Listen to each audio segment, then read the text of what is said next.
Bonjour à tous et bienvenue dans Masterpiece, l'émission qui parlera de comics, livres, jeux vidéo ou films qu'il faut avoir vu, lu ou joué pour être un vrai collectionneur. Aujourd'hui, une œuvre de Jeff Lobb, encore, oui, Batman, un long Halloween. Allez, c'est parti.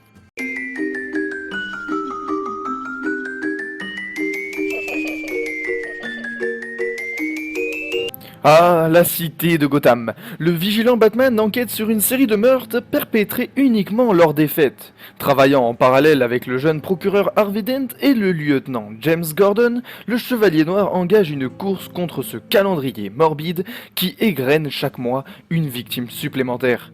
Une quête dont la conclusion pourrait bien sonner la chute du plus grand espoir de Gotham et la naissance de l'un de ses pires monstres de foire.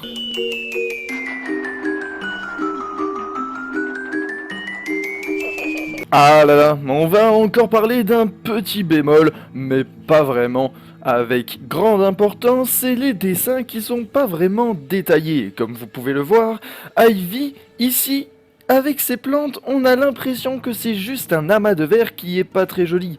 Pourtant, justement, Ivy devrait être mise en avant par rapport à ses propres plantes. Ici, on dirait qu'elle est confondue avec.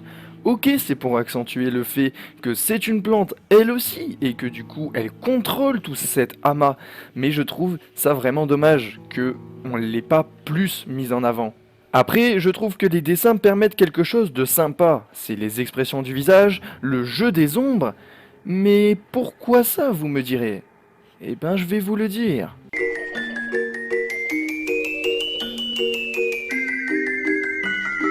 Le scénario est impeccable, tout est cohérent, l'histoire est collée au réel et à vrai dire j'aime ce genre de récit qui permet justement que l'on sente vraiment dans le même monde. Voilà pourquoi les comics parlant de multivers ne sont pas forcément mes préférés.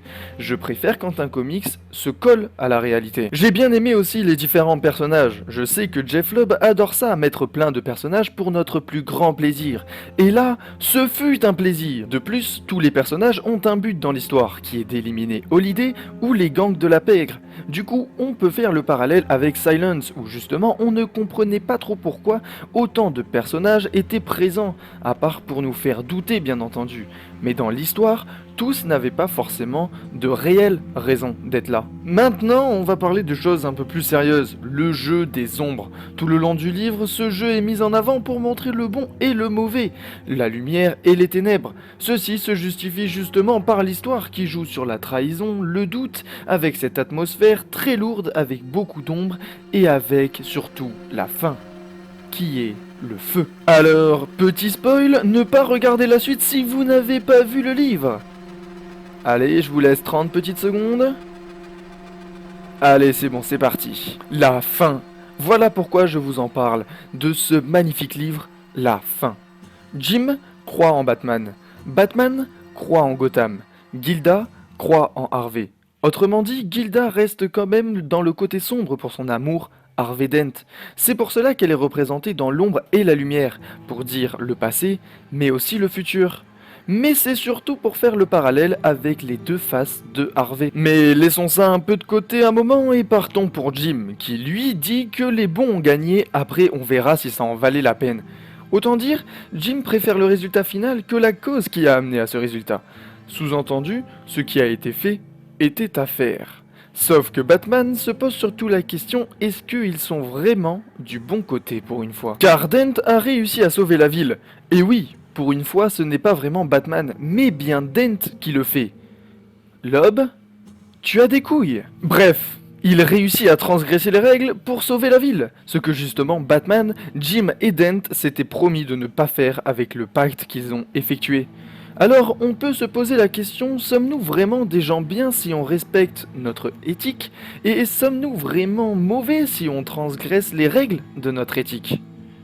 Ces questions méritent aussi d'être posées. Et pour répondre, on va prendre, le livre.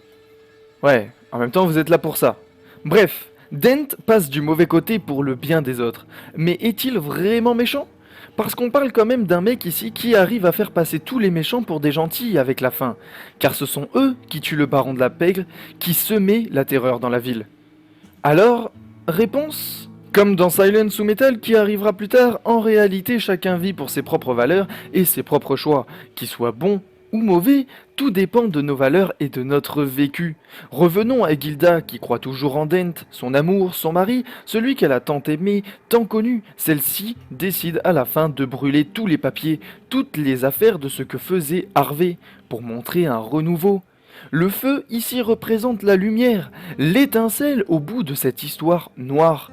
Le sombre est brûlé, le passé passe dans la lumière. Pour elle, Harvey est quelqu'un de bien. Est-ce qu'on peut vraiment dire pareil de Double Face alors? Eh bien c'est à vous de choisir votre camp.